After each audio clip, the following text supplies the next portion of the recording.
Well, Colbert is playing a dangerous game, and his bosses are not very happy. He thought, well, he was going to have until May of next year to basically drag Paramount and CBS through the mud and say all sorts of heinous, unhinged things. Well, in less than a week already, his bosses are pissed off, and the executives are saying that he's daring them to fire him. He just may get his wish. It looks like, at least according to some insiders, he is just annoyed. He's wearing on their last nerve, and they may just terminate him before May, which I think would be hilarious. If that's what he wants, then I guess you get a win.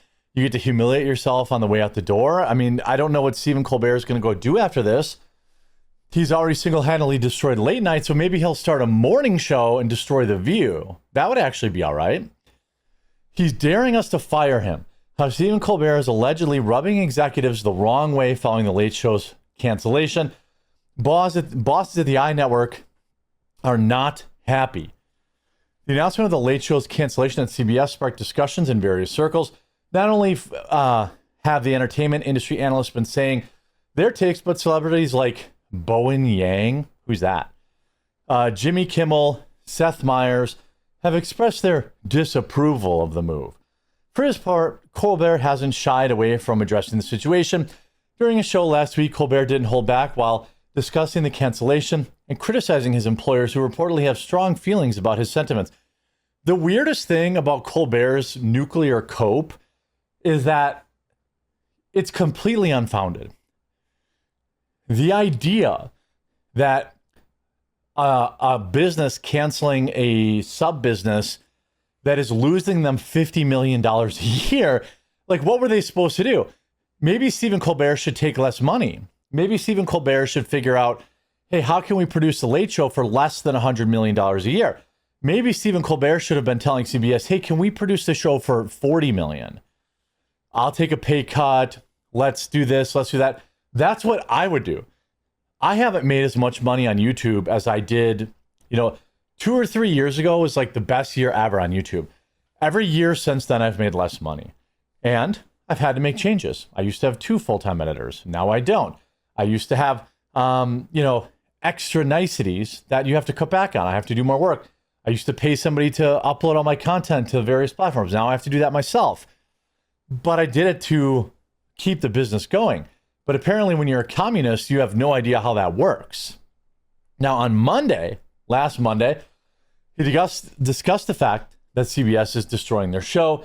He then mused, however, that the network made one mistake, which was that they left him alive. Colbert eventually went on to poke fun at the claims that his talk show was canceled for financial reasons. As officially noted, insider and Substack reporter Rob Shooter has since heard from the alleged network executives who reportedly held an emergency meeting on Tuesday, and one of them said this about Colbert. He's daring us to fire him, and honestly, we're close to doing it. You know what I mean? Like, I am not, they will if they fire him early, I don't think he will care. I mean, I don't know what his salary is, but it's like, probably $20 million a year. I should look that up. Colbert's salary per year. Yeah, he earns between 15 and 20 million. So maybe he could have taken a pay cut down to 5 million and then cut production costs by another 20 million. So the show was quote unquote only losing 20 million a year. But he didn't want to do that, right? He wants to keep his salary, which I get. A significant part of the ongoing discussion revolves around the timing of the cancellation, which coincided the since approved FCC approved merger between Paramount Global and Skydance. Just recently, Paramount also settled a $16 million lawsuit with Donald Trump, which involves 60 Minutes, and the suit was viewed as the final issue that needed to be resolved before the FCC would okay the merger. Amid the legal proceeding, Colbert vocally chastised his own bosses for settling the suit.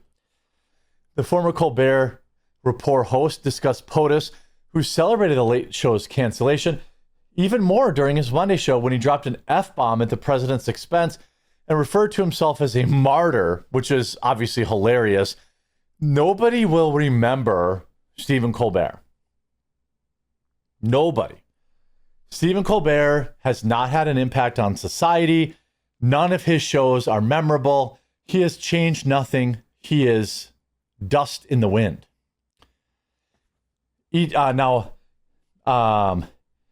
Purported that executive who spoke to Rob Shutter claimed that Colbert's scorched earth monologue, which seemingly broke with broadcast standards for content, is not going over well with the network's leadership team. He's been warned. What he said was unacceptable. There are real consequences this time. Stephen Colbert, hosting the late night show, started hosting it back in 2015, following the retirement of longtime host David Letterman. Earlier this month, he formally addressed the show's cancellation on air. Audience members expressed surprise over the comments that were shared by the Colbert. Well, here's the thing. If you said, hey, I really like that restaurant. I can't believe they closed. And then someone told you they were losing $50 million a year, you'd probably be like, oh, I understand. I'm not a moron. I get it. Yes, maybe I really like this thing, but I'm not going to keep it open for political points, He's off the leash and out for blood. And we're scared. He knows the secrets. He knows where the bodies are buried. If we push him too hard, he could take us all down with him. That's what the executive said. As of late, it's been alleged that behind the scenes, the Late Show's crew is not happy with the show being axed. Well, no kidding. Simultaneously, notable celebrities continue to weigh in on the cancellation. One of the show's former producers and even David Letterman himself weighed in with less than positive thoughts on the axing. When it comes to Stephen Colbert, the public can only wait to see how he continues to address the demise of his talk show. Well, I assume it's the only relevant thing he has to say. Although, it's the end of July, all right? By the time August comes around, do you think people are going to care? August, September, October, November, December, January, February, March. He's got 8-9 months of entertainment he has to do. And if he's not willing to, stop whining and complaining, I think people are probably going to tune out. And then they say, are most late night shows next? Jimmy Kimmel's contract is set to expire next year with Disney. There are two schools of thought around CBS's decision and the late night show with Colbert. The first says the cancellation is a one-off exit from the story time slot that Paramount was trying to push through the red tape to finally merge with Skydance, a deal that was approved by the FCC last Thursday after more than a year in limbo. The other says it signals the beginning of the end of late night TV.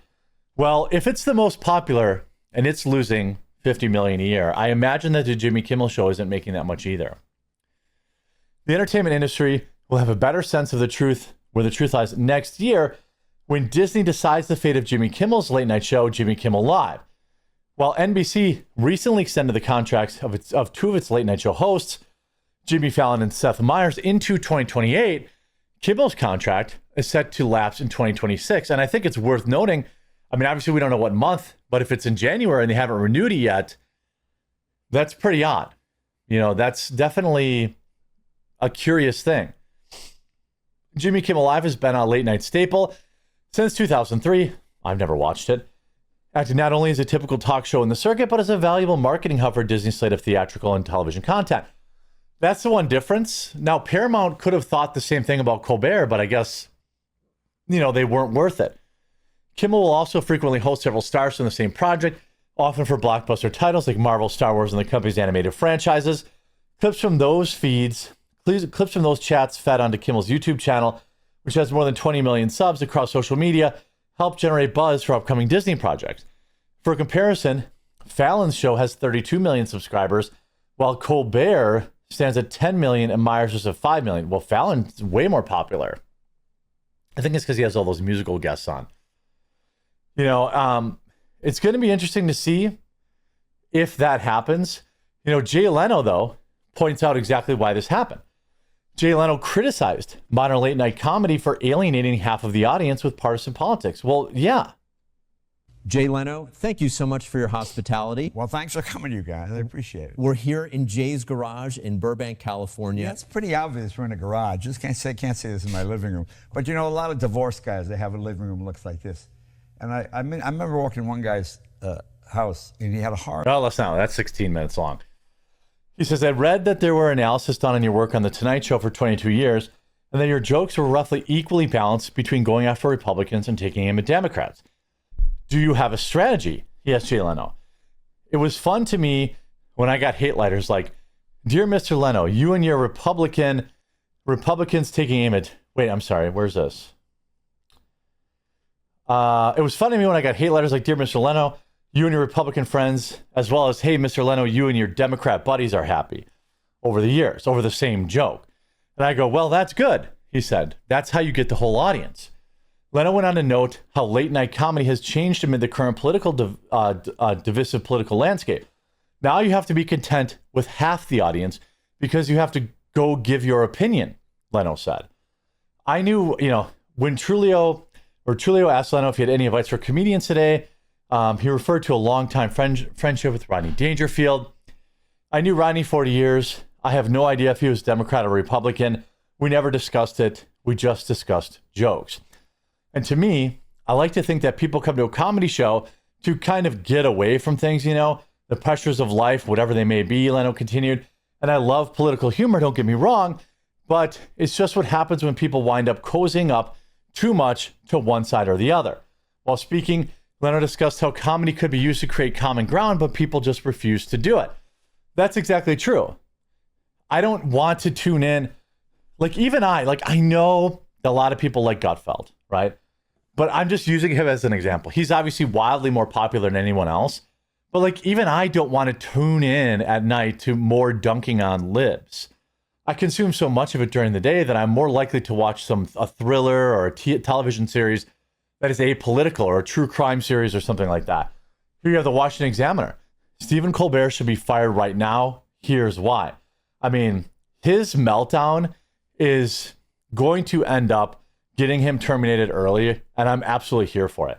I hope you enjoyed this video. If you did, make sure to leave a like on it. If you haven't yet, please subscribe or follow down below, and we'll talk to you again real soon.